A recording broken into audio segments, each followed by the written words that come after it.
సత్యమును జీవమును ఆధారము ఈ వాక్యము నా త్రోవకు.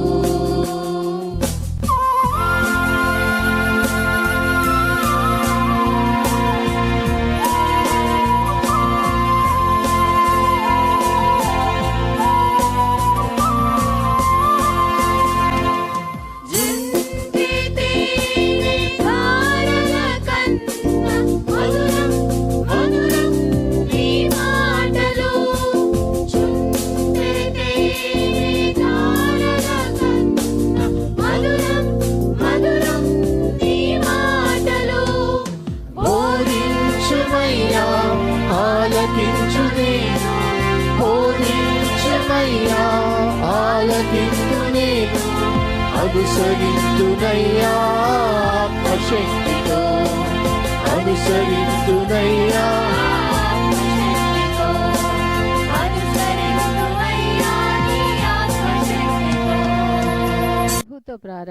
ప్రభుతో ప్రారంభం అనే ఆధ్యాత్మిక అనుదిన ప్రార్థనా కార్యక్రమానికి ప్రేమతో మిమ్మల్ని ఆహ్వానిస్తూ ఉన్నాం. మన జీవితానికి ఆదియు ఆధారమునైనటువంటి ఆ దేవుణ్ణి మొదట మరణించుకున్నట్లయితే ఆ దినమంతయు ఆయన కృపాక్షేమములే మన వెంట వచ్చును. మొదట అవేకునే లేవగానే మరి నీతిసూరుడైనటువంటి ఆయనని చూద్దాం, ఆయన మనలనైన స్వరాన్ని మనం విందాం. మన జీవిత కాలం అంతయు ఆయన ఆశీర్వాదములు దీవెనలు మన మీద కుమ్మరించును. యెషయి 65:24 మనం చూసినట్లయితే వారికి ఈలాగున జరుగును, వారు వేడుకొనుక మునుపు నేను ఉత్తరం ఇచ్చేదను, వారి మనవి చేయుచుండగా నేను ఆలకించెదను. మనవి చేయుచుండగానే ఆయన మన మనవిని ఆలకిస్తున్నాడు. కాబట్టి మరి ప్రతి దినము కూడా ఈ యొక్క అనుదిన ఆధ్యాత్మిక కార్యక్రమంలో మనం పాల్గొన్నట్లయితే మన జీవిత కాలం అంతయు కూడా ఆయన మేలులను మనం పొందుకోగలము. ఆ నిత్యరాజ్యంలో వారసులుగా మనము జీవించగలం. రండి, ప్రభుతో ప్రారంభ కార్యక్రమంలో పాల్గొనండి, ఆత్మీయ మేలులు పొందండి.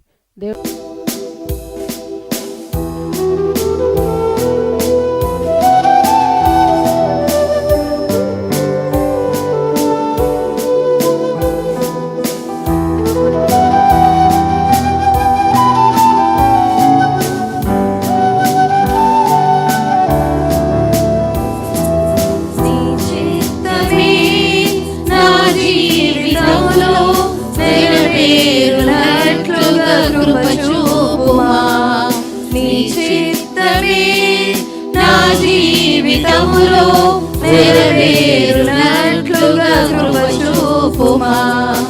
నీ చిత్తమే, నీ చిత్తమే, నీ చిత్తమే, నీ చిత్తమే, నీ చిత్తమే, నీ చిత్తమే, నీ చిత్తమే, నీ చిత్తమే, నీ చిత్తమే నా జీవితములో నెరవేరునట్లుగా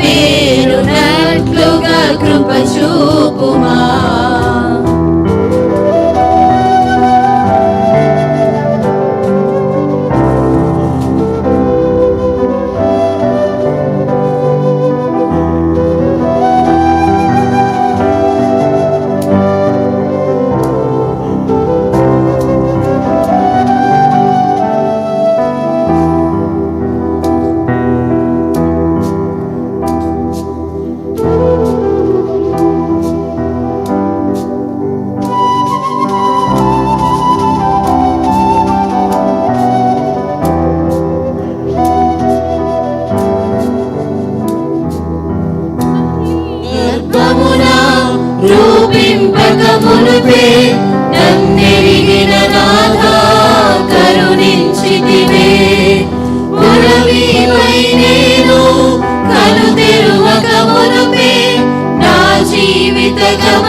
చిత్తమే నీ చిత్తమే నీ చిత్తమే నీ చిత్తమే చిత్తమే నా జీవితములో నెరవేరునట్లుగా కృప చూపుమా.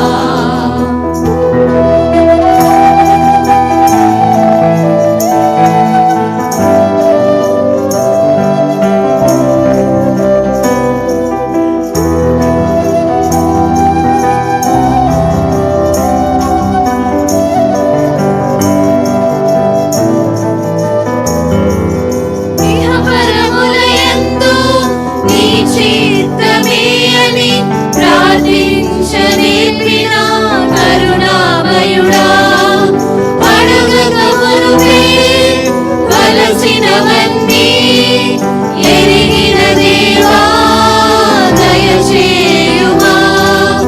ఇహపరములయందు నీ చిత్తమే అని ప్రార్థించనేర్పిన కరుణామయుడా, అడగక మునుపే వలసినవన్నీ ఎరిగిన దేవా దయచేయుమా.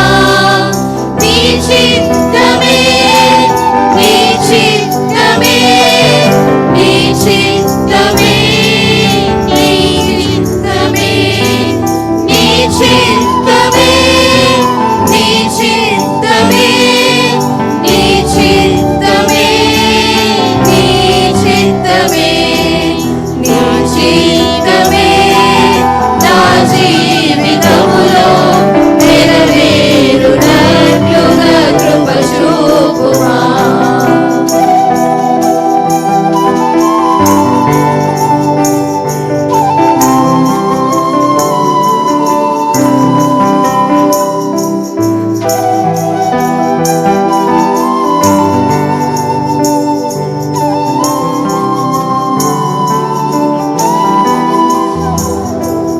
నా చిత్తం కాదిలా నీ చిత్తమే అని ప్రార్థించి తలవంచిన విధేయుడా, మేమెంతటి వారము మాకై శ్రమ నొందిన రక్షక నీకే నిరతం నిరతం శరణం. నా చిత్తం కాదిలా నీ చిత్తమే అని ప్రార్థించి తలవంచిన విధేయుడా, మేమెంతటి వారము మాకై శ్రమ నొందిన రక్షక నీకే నిరతం నిరతం శరణం. నీ చిత్తమే నీ చిత్తమే నీ చిత్తమే నీ చిత్తమే నీ చిత్తమే నీ చిత్తమే నీ చిత్తమే నీ చిత్తమే నీ చిత్తమే నా జీవితములో నెరవేరునట్లుగా కృప చూపుమా. నీ చిత్తమే నా జీవితములో నెరవేరునట్లుగా కృప చూపుమా.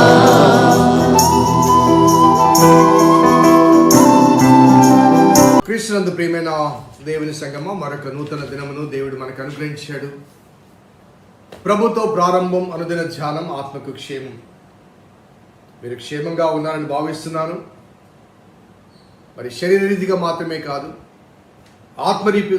రీతిగా కూడా మీరు క్షేమంగా ఉండాలని భావిస్తూ దేవుడు మనకు ఇస్తున్న ఈ ఆధ్యాత్మిక వర్తమానములు క్రమము తప్పకుండా వీక్షిస్తున్నారు, ఆలకిస్తున్నారు. మిమ్మల్ని బట్టి దేవునికి స్తుతులు చెల్లిస్తున్నారు.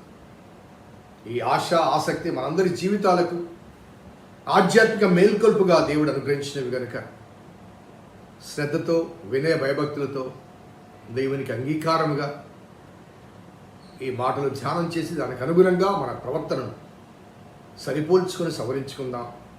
రండి, అందరం కలిసి ఆయన మాటలు ఆలకిద్దాం, ప్రార్థించిద్దాం. కృపగల దేవా, దయగల తండ్రి, మీ పాదములకు స్తోత్రము చెల్లిస్తున్నాం నాయన. నీ ఉచితమైన దయా సంకల్పాన్ని బట్టి మమ్మల్ని ప్రేమించి ప్రోత్సహిస్తూ అనుగ్రహిస్తున్న అనుదిన ధ్యానాంశములు బట్టి ప్రభాస్తుతులు చెల్లిస్తూ నీ లేఖనాలు మా జీవితాలకు ఆదర్శాలు, ఆనందాలు. కాబట్టి అర్థం చేసుకుని, అన్వయించుకుని, అనుసరించుటకు మీ కృప దయచేయమని మా రక్షకుడిని యేసు నామమున అడిగి వేడుకొంచున్నాం తండ్రి. ఆమేన్. 2వ కీర్తనలోని 9వ వచనం. ఇనప దండముతో నీవు వారిని నలగొట్టెదవు, కుండను పగలగొట్టినట్టు వారిని ముక్క చెక్కలుగా పగలగొట్టెదవు. అలాగే 8వ వచనం. నన్ను అడుగుము, జనములను నీకు స్వాస్థ్యముగాను భూమిని దిగంతముల వరకు సొత్తుగాను ఇచ్చెదను. యెహోవా నాకు ఇలాగూ సెలవిచ్చెను, నీవు నా కుమారుడు, నేను నిన్ను కనియున్నాను. సో దేవుని అభిషక్తునికి వ్యతిరేకంగా వారు ఏలికలు కూడి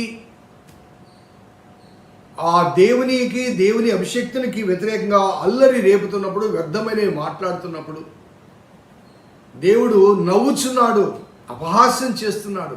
ఎందుకంటే వారి ఆ శక్తి సామర్థ్యాలు కానీ, లేకపోతే వారు చేసే ఆ కుట్రలు కుతంత్రాలు కానీ దేవుని ఎదుట చెల్లవు.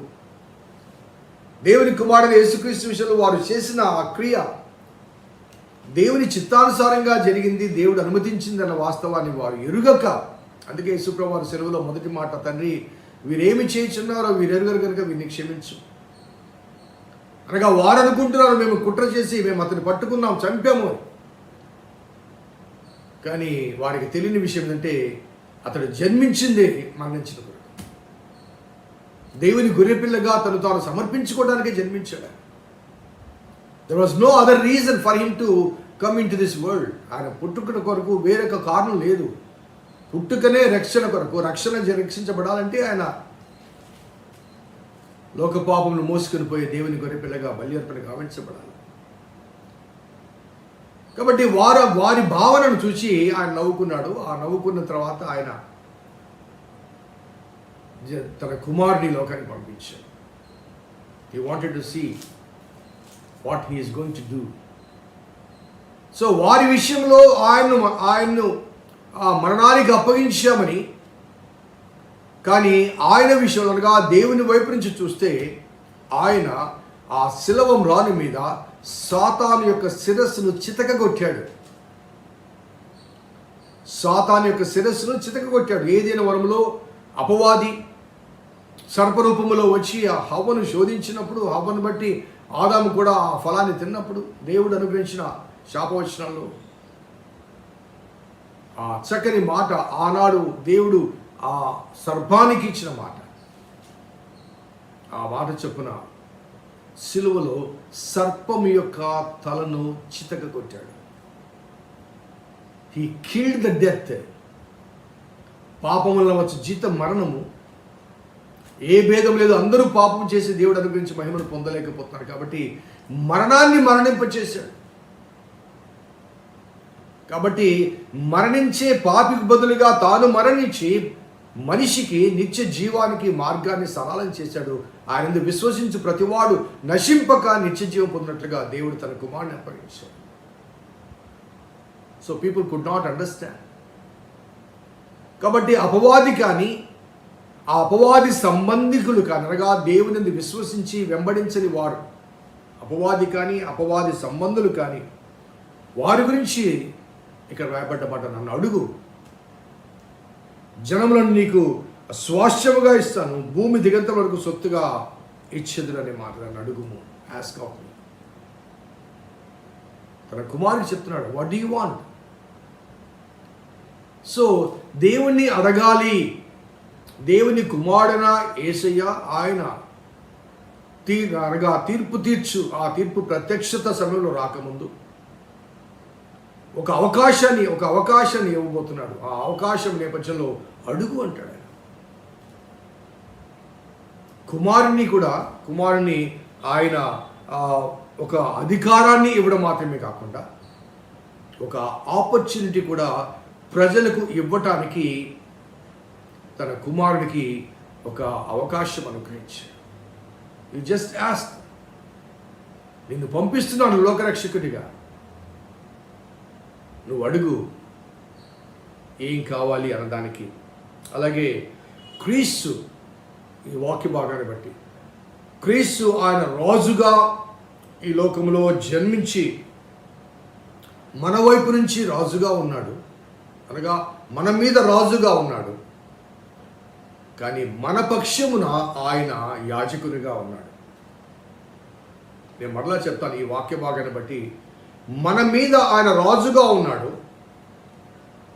ఇంకొక మాట చెప్పంటే, మనము ఆయనను రాజుగా ఆహ్వానిస్తే మన పక్షమున దేవుని ఎదుట యాజకునిగా ఆయన పాత్ర పోషిస్తాడు. మన పక్షమున ఆయన యాజక పాత్ర పోషిస్తాడు. కాబట్టి ఆయన ప్రధాన యాజకుడు, రాజులకు రాజు, గొర్రెల గొప్ప కాపరి కూడా ఆయన. So many titles were given to him. ఈ నేపథ్యంలో నన్ను అడుగుము అనగా నా కుమారుని ప్రియమైన కుమారుడు అంటూ జనములకు స్వాస్థ్యంగా ఇస్తాను. నీకు ఎంతమంది కావాలి, నువ్వు అడిగిన వారందరినీ ఇస్తాను. సో ఆయన మన పక్షమున నేడు విజ్ఞాపన చేస్తున్నాడు. మరి యోహాను సువార్త 17వ అధ్యాయంలో యేసుప్రభువు వారు చేసిన ఆ ప్రార్థన ఒకసారి మనము జ్ఞాపకం చేసుకుంటే, 17వ అధ్యాయంలో తన శిష్యుల గురించి ఆ చివరి ప్రార్థన, ఆ ప్రార్థనకు హై ప్రీస్ట్లీ ప్రేయర్ అనే పేరుంది. హై ప్రీస్ట్లీ, ప్రధాన యాజకుని ప్రార్థన అనే మాట ఉంది. ఈ ప్రార్థనలో 17వ అధ్యాయం 9వ వచనం చూడండి. నేను వారి కొరకు ప్రార్థన చేయుచున్నాను, లోకము కొరకు ప్రార్థన చేయడం లేదు. నీవు నాకు అనుగ్రహించి ఉన్నవారు నీ వారైనందున వారి కొరకే ప్రార్థన చేయుచున్నాను. నావన్నీయు నీవి, నీవియు నావి, వారి యందు నేను మహిమపరచు. నేను వారి కొరకు ప్రార్థన చేస్తున్నాను. సో రాజుల రాజుగా ఆయన ఆ జడ్జిమెంట్ సీట్ మీద కూర్చోక ముందు ప్రధాన యాజకునిగా తండ్రిని అడుగుతున్నాడు, వారి కొరకు నేను ప్రార్థన చేస్తున్నాను. అదే 17వ అధ్యాయంలో 15వ వచనం కూడా చూడండి. నీవు లోకములో నుంచి వారిని తీసుకుని పొమ్మని నేను ప్రార్థించడం లేదు, కానీ దుష్టుని నుండి వారిని కాపాడమని ప్రార్థన చేస్తున్నాను. కీడు నుంచి వారిని కాపాడమని ప్రార్థన చేస్తున్నాను. అలాగే 21వ వచనం కూడా చూడండి. తండ్రి, నాయందు నీవును నీయందు నేను ఉన్నలాగున వారును మన యందు ఏకమై ఉండవాలని వారి కొరకు మాత్రం నేను ప్రార్థించలేదు, వారి వాక్యం వలన నాయందు విశ్వాసం ఉంచు వారందరూ ఏకమై ఉండవాలని వారి కొరకు ప్రార్థన చేస్తున్నాను. శిష్యుల గురించి మాత్రమే కాదు, ఇక్కడ ఈ ప్రార్థనలో 3 అంశాలు చాలా ప్రాముఖ్యమైన అంశాలు. అంటే మొదటిది, నీవు నాకు అనుగ్రహించిన వీరు నీ వారైనందున వారి గురించి నేను ప్రార్థన చేస్తున్నాను. రెండవది, వారికి కీడు ఉంది కాబట్టి ఆ కీడు నుంచి, ఆ దుష్టు నుంచి వారిని కాపాడమని ప్రార్థన చేస్తున్నాను. అలాగే 21వ వచనంలో వారి గురించి మాత్రమే కాదు, వారి వాక్యం వలన విశ్వసించిన వారి గురించి కూడా ప్రార్థన చేస్తున్నాను. విశ్వాసుల గురించి కూడా ప్రార్థన చేస్తున్నాను. సో నన్ను అడుగుము, నీకు జనములను నీకు స్వాస్థ్యముగాను భూమిని దిగంతం వరకు సొత్తుగా ఇచ్చుదని తండ్రి చెప్పిన ఆ మాటను కుమారుడు రాజుగా ఉండి కూడా యాజకత్వ బాధ్యతలు నిర్వర్తిస్తుంది. ఇప్పటికీ కూడా ఆయన యాజకుడిగా మన పక్షమున ఆయన విజ్ఞాపన చేస్తున్నాడని హెబ్రీ పత్రిక యావత్తు ఆ వాస్తవాన్ని ఎక్కువగా మరి తెలియజేస్తుంది. He was a priest. At the same time he was also a king. అక్కడ రాయబడ్డ మాట ఏంటంటే, ఇనపదండముతో నీవు వారిని నలగొట్టెదవు, కుండను పగలగొట్టినట్టు వారిని మొక్క చెక్కలుగా చేసేదవు. ఎప్పుడు? అక్కడ ప్రత్యక్షతలో ఎవరైతే తృణీకరిస్తారో ఆ యాజకుని, ప్రధాన యాజకుని ప్రార్థనలో ఎవరైతే ఉండరో వారందరి పట్ల దేవుని ఒక తీర్పు రాబోతుంది అన్న వాస్తవాన్ని మనము ఇక్కడ జ్ఞాపకం చేసుకోవచ్చు. కాబట్టి నన్ను అడుగుము అంటూ, అడుగు వారికి ఇస్తానంటూ, అడుగుడి మీకు దొరుకును, తట్టుడి మీకు తీయబడినట్టు యేసు ప్రభు వారు స్వయంగా తనను అడగమన్నాడు, తద్వారా తాను దేవుని అడుగుతాను. అందుకే మనం చేసే ప్రార్థనలు కూడా యేసుక్రీస్తు నామమున ప్రార్థన చేస్తాం. In the name of the son of God, యేసుక్రీస్తు నామమున దేవునికి ప్రార్థన చేస్తాం. నా పేరిట తండ్రిని ఏమి అడిగినను ఆ తండ్రి మీకు అనుగ్రహించు. In the name of Jesus. So we need to ask Jesus, and Jesus is there to ask God for us in our place, మన తరపున మన స్థానంలో ఆయన నిలబడి తండ్రికి విజ్ఞాపన చేస్తాడు. ఆయన తండ్రికి విజ్ఞాపన చేస్తాడు. సో విజ్ఞాపనలో మన పేర్లు ఉండకపోతే తీర్పు ప్రత్యక్షతలో మనం నిలబడవలసి వస్తుంది. ఆ సమయంలో అక్కడ రాయబడ్డ మాట, అక్కడ ఇనప దండముతో వారిని నలుగగొట్టెదవు. ఇనప దండముతో నలుగొట్టెదవు. దండము 23వ కీర్తనలో మనకు యెహోవా నా కాపరి, నాకు లేమి కలగదంటూ, నీ దుడ్డు కర్రయు నీ దండము నన్ను ఆదరించు. కాపరి చేతిలో దుడ్డు కర్ర ఉంటుంది. ఆ దుడ్డు కర్ర పొడుగుగా కర్ర ఉంటుంది, ఆ చివరిలో వంకి ఉంటుంది, ఆ గొడుగు కర్రలాగా. ఆ వంకి ఎందుకు ఉంటుందంటే ఆ గొర్రెలు మేపడానికి ఆ చెట్ల కొమ్మల చిటార్లో ఉన్న ఆ చిగురును ఆ గొర్రెలకు అందించడానికి ఆ వంకి కర్ర పెట్టి ఆ కొమ్మను కిందికి లాగినప్పుడు ఆ మేకలు గొర్రెలు మేస్తాయి. నీ దుడ్డు కర్రయు నీ దండమును, ఆ దుడ్డు కర్ర దాని కొరకు ఉపయోగిస్తాడు. కానీ దండము దేని కొరకు ఉపయోగిస్తారంటే ఆ కర్ర చివర ఒక ఇనప పిడి ఉంటుంది. క్రూర మృగాలు ఏమైనా వచ్చినప్పుడు ఆ దండముతో వాటిని కొట్టడం కానీ తరిమి వేయడం కానీ, ఒక దెబ్బ కొట్టి చచ్చిపోతాయి. కాబట్టి కాపరి చేతిలో ఆ రెండు ఉంటాయి, దండము అనే. సో ఇక్కడ దండముతో వారిని నలగొట్టెదవు అనే మాటలు మనం జ్ఞాపకం చేసుకుంటే, రాజుగారి దగ్గర ఉండే ఈ దండాలు కర్రతో చేయబడిన దండం అయితే, అనగా ఆ దండాలు వివిధ పిడి భాగము వివిధ వస్తువులతో చేయబడతాయి. కర్రతో చేయబడ్డది అది దేవుని అధికారానికి, అదే రీతిగా దేవుని ఆజ్ఞకు సూచన.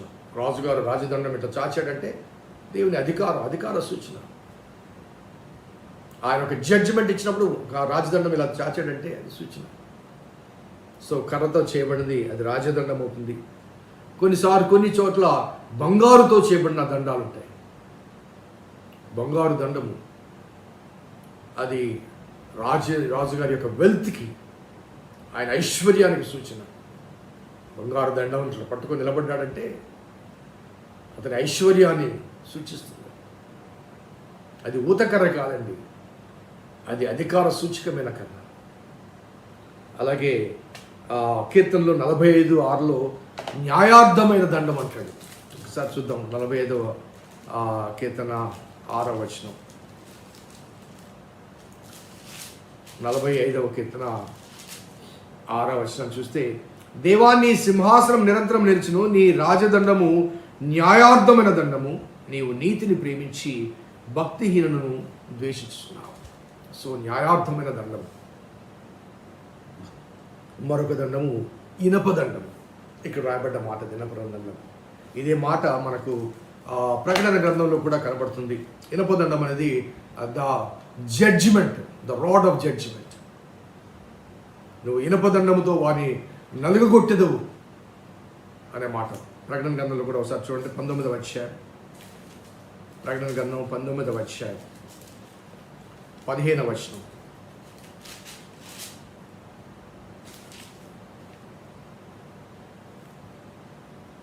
జనములను కొట్టుటకై ఆయన నోట నుండి వాడిగల ఖడ్గము బయలు వెళ్ళుచున్నది, ఆయన ఇనప దండముతో వారిని ఏలును. ఇనప దండము అనగా కఠినమైన తీర్పు, పాలన సంబంధమైనది. కాబట్టి వారిని ఇనప దండముతో నీవు వారిని నలగొట్టదు అంటూ, ఎలా నలగొడుతుంటే కుండను పగలగొట్టినట్లుగా వారిని ముక్క చెక్కలుగా చేసేదు. కుండ పగిలిపోతే తిరిగి మళ్ళీ కుండను అతికించగలవటండి. కొన్నిసార్లు సిమెంట్ వేసి ఒక రంధ్రం పడితే సిమెంట్ వేస్తుంటారు కొన్నిసార్లు. కొన్ని పాతకాలంలో ఒక బట్ట పెట్టి చేసేవాళ్ళు. కానీ ఆ రంధ్రం కాదు, పగలగొట్టబడుతుందంట. సో ముక్క చెక్కలు అవుతారు. సో దేవుని న్యాయ తీర్పు ప్రత్యక్షతలో నిలబడ్డం అంటే ఆ పనిష్మెంట్ తట్టుకోవడం అనేది సాధ్యం కాదు. సో నేను మరలా ఈ వచనాల్లోని కొన్ని మాటలు మరలా ఒకసారి జ్ఞాపకం చేస్తాను. అన్యజనులు ఎలా అల్లరి రేపుచున్నారో, జనములు ఎలా వ్యర్థమైందో అని పలుకుతున్నారు. వారు అల్లరితో ఆటపాటలతో ఇష్టారాజ్యంగా ప్రవర్తిస్తున్నప్పుడు, దేవునికి వ్యతిరేకంగా ప్రవర్తిస్తున్నప్పుడు దేవుడు నవ్వుతున్నాడట. బహుశా వారి దేవుడు లేడని బుద్ధిహీనులు తమ హృదయంలో అనుకుంటున్నారన్న రీతిగా దేవుడు లేడన్న భావన కానీ, లేకపోతే నీ దేవుడు ఏమాయనని హేళన కానీ, దేవుడు లేడనే భావన కానీ, దేవుడు ఏమాయనని హేళన కానీ, అటువంటి అనుభవాల మధ్య దేవుడు నవ్వుతున్నాడు. When the time comes, he sends his son, his own son, with power and law. కట్టడలు ఒక చేతిలో ఉంటాయి, అధికారం మరొక చేతిలో ఉంటాయి. ఆయన ఎవరికి యాజకుడిగా ఉండి విజ్ఞాపన చేస్తాడో ఆ వారందరూ కూడా దేవుని చేత క్షమించబడతారు. ఎవరైతే ఆయన రాజుగా ఉండి శిక్షిస్తాడో వారందరూ కూడా శిక్షలోకి కొండ పగలగొట్టినట్టుగా పాల్గొట్టబడతారు. సో ఆయన యాజకునిగా, ఆయన యాజకత్వాన్ని అంగీకరించి రక్షకునిగా అంగీకరిస్తే యాజకుడు అవుతాడు, తృణీకరిస్తే ఆయన రాజు అవుతాడు. ఆయన యాజకత్వం కింద మనకు నిత్యజీవం ఉంది, ఆయన రాజరికం కింద మనకు దండన ఉంది. ఏది కోరుకోవాలో మనమే తీర్మానం చేయాలి. చాలా ఆసక్తికరమైన అంశాలు దేవుడు మనకు ఆశీర్వాదకరంగా అనుగ్రహిస్తున్నాడు. దేవునికి స్తోత్రం చెల్లును కాక. ప్రార్థించేద్దాం. కృపగల దేవా, దైవ తండ్రి, మీ పాదములకు స్తోత్రము చెల్లిస్తున్నాం నాయన. నీ దయా సంకల్పాన్ని బట్టి మమ్మల్ని ప్రేమించి ఇస్తున్న హెచ్చరికల సూచనలు కృప జ్ఞాపకం చేసుకుంటాం. నీ దయా సంకల్పం మా పట్ల నెరవేరుస్తున్నందుకు స్తుతులు చెల్లిస్తాం. ఈ వాక్యం ద్వారా ఇచ్చిన హెచ్చరికల సూచనలు గమనించి గ్రహించి నేను యాజకునిగా మా తరపున విజ్ఞాపన చేసే విజ్ఞాపనకర్తగా అంగీకరించి మా తప్పులు మేము ఒప్పుకొని నేను మా రక్షకుడిగా స్వీకరించటకు మీ కృప దయచేయండి. మా రక్షకుడని యేసు నామమున అడిగి వేడుకొంచున్నాం తండ్రి, ఆమేన్. తండ్రి, కుమార, పరిశుద్ధాత్మ త్రియేక దేవుని దీవెన ఈ వాక్యం విన్న బిడ్డలకు, వాక్యాభిలాషులకు సదా తోడేయును గాక. ఆమేన్. God bless you. దేవుని దీవించుగాక.